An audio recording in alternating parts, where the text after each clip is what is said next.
अभी तक डोरेमोन की 44 मूवीज रिलीज हो चुकी हैं और आज मैं बताऊंगा उन मूवीज में से जो भी मेन विलन थे उनमें से कौन सा विलन ज्यादा स्ट्रॉन्गर था। मतलब कि मैं आज बात करने वाला हूं top 10 strongest villain in Doraemon और ये मेरा ओपिनियन है और मेरा ओपिनियन बाकी सब क्रिएटर से जो भी वीडियोस हैं यूट्यूब पे सबसे अलग है। तो आज शुरू करते हैं और अगर इसमें कोई गलती होगी तो कमेंट में जरूर बता देना, मगर मुझे नहीं लगता कोई गलती होगी। तो स्टार्ट करते हैं। स्टार्ट करने से पहले वीडियो को लाइक करके चैनल को जरूर सब्सक्राइब कर देना। तो नंबर 10 पर है डियाब्लो गो। ये हमें देखने को मिला था डोरेमोन की मूवी नोबिता चला चांद पर और ये एक एआई खतरनाक रोबोट था जो एक कागोया प्लान पर रहता था और ये अर्थ पर हमला करके अर्थ पर कब्जा करना चाहता था, मगर फिर डोरेमोन नोबिता के दोस्तों ने इसे बहुत मुश्किल से सामना करके इसका हरा दिया। 9 पर है मोआ। ये हमें देखने को मिला था डोरेमोन की मूवी नोबिता की यूनिवर्स यात्रा में और ये लोगों के माइंड को वश में कर सकता था और ये एक इमोर्टल भी था और इसने वहां के कमांडर के माइंड को कंट्रोल में कर लिया था और उसकी मदद से अर्थ को डिस्ट्रॉय करना चाहता था और पूरी लाइफ को भी डिस्ट्रॉय करना चाहता था, मगर इसके दोनों ही प्लान नाकाम हो गए क्योंकि डोरेमोन नोबिता के और उसके दोस्तों ने इसके मिलकर प्लान को नाकाम कर दिया और ये बाद में मर चुका था। और इसके बाद हम बात करते हैं नंबर 8 की। पर है यादोरी एम्परर और ये हमें देखने को मिला था डोरेमोन की movie Nobita super Galaxy express में और ये भी लोगों के माइंड को कंट्रोल कर सकता है और ये दिखने में बड़ा ही छोटा है मगर ये उससे भी ज़्यादा खतरनाक है और ये पूरी मिल्की वे गैलेक्सी को कंट्रोल करना चाहता था, उस पर कब्जा करना चाहता था और ये टाइम ट्रैवल भी कर सकता था और इसको टाइम पेट्रोल भी ढूंढ रही थी और मगर फिर इनके डोरेमोन नोबिता के दोस्तों ने इसे हरा दिया। और नंबर 7 पर है डोरेमोन का क्लोन जो हमें डोरेमोन मूवी देखने को मिला था डोरेमोन नोबितास अंटार्कटिक एडवेंचर काचकुची में और ये भले ही डोरेमोन का क्लोन था मगर इसके बारे में एक ऐसी चीज बात है कि इसने डोरेमोन का रूप ले लिया था, मतलब कि डुप्लीकेट हो गया, मगर ये किसी का भी रूप ले सकता है मगर उसकी ज़्यादा पावर आ जाती है और उसके पास भी डोरेमोन की तरह स्पेयर पॉकेट थी, मतलब ये भी बहुत ज़्यादा स्ट्रॉन्गर विलन थे, मतलब अगर ये किसी और विलन के साथ तो ये क्लोन बन जाता है तो वो उस विलन से भी ज़्यादा पावरफुल हो सकता है और ये वाकई बहुत ही खतरनाक था। और नंबर 6 की बात करते हैं आगे है ब्लिज़ार्ड और इसको भी हमने देखा था डोरेमोन की मूवी नोबिता काचीकुची में और इसको बनाया था यागो योगी प्लांट वालों ने और बाद में उसके क्रिएटर ने इसको सील कर दिया क्योंकि ये बहुत ज़्यादा खतरनाक था, क्योंकि इसका बस मकसद यही था कि किसी भी प्लांट को बर्फ में ढक सके और फिर बाद में यागो योगी प्लांट वालों ने इसको एक्टिवेट कर दिया गलती से और उनको अपना वो प्लांट छोड़ना पड़ा और उसको एक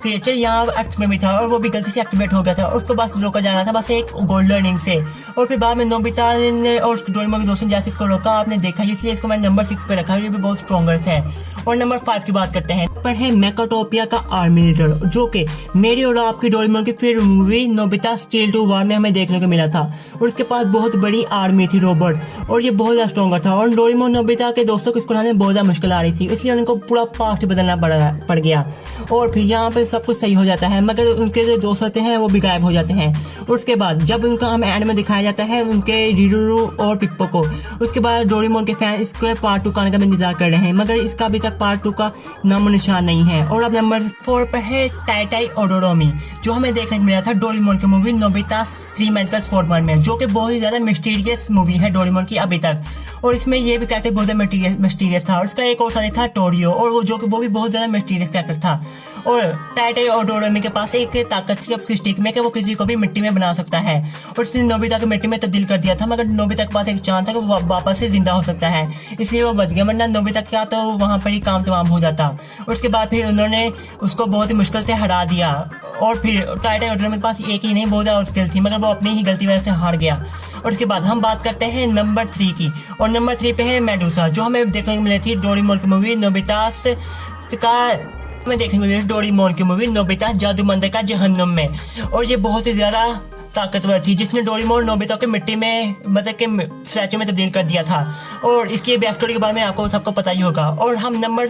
2 की बात करते हैं और नंबर 2 में भी वही कैरेक्टर है जो इसी मूवी में था जो कि डीमन लॉर्ड है और ये भी बहुत ज़्यादा पावरफुल कैरेक्टर था और बस जिसकी एक ही कमजोरी थी कि उसका हार्ट, और आपको पता है इसका हार्ट कौन सा था और उसको डोरेमोन के और नोबिता के दोस्तों ने मिलकर इसको हरा दिया था। और अब हम नंबर 1 की बात करते हैं। अभी तक आप लोग सोच ही रहे होंगे कि अब तो बस सब कैरेक्टर मैंने रिवील कर दिए हैं जो भी पावरफुल थे और अभी तक आपको दिमाग में कोई ऐसा कैरेक्टर नहीं आया होगा कि पावरफुल हो, मगर मैं आपको बता दूं जो डोरेमोन की इस साल मूवी आई थी डोरेमोन नोबिता आर्ट मिलिट्री जब तक हिंदी में नहीं आई उसमें एक कैरेक्टर रिवील किया गया है जो बहुत ही ज़्यादा पावरफुल है और उसका नाम है इजिरी और इसके पास बहुत ज़्यादा पावर्स हैं और उसके पास मैं आपको एक ही पावर बता सकता हूँ अभी, वरना अगर मैं दूसरी पावर बताऊंगा तो ये स्पॉइलर हो जाएगा आप सबके लिए। तो उसकी एक पावर है वो किसी को भी स्टैचू में तब्दील कर सकता है, मतलब वो स्टैचू में तब्दील कर सकता है। आप सोच रहे होंगे ये तो मेडुसा जैसी पावर है मगर ये मेडुसा से अलग लेवल का है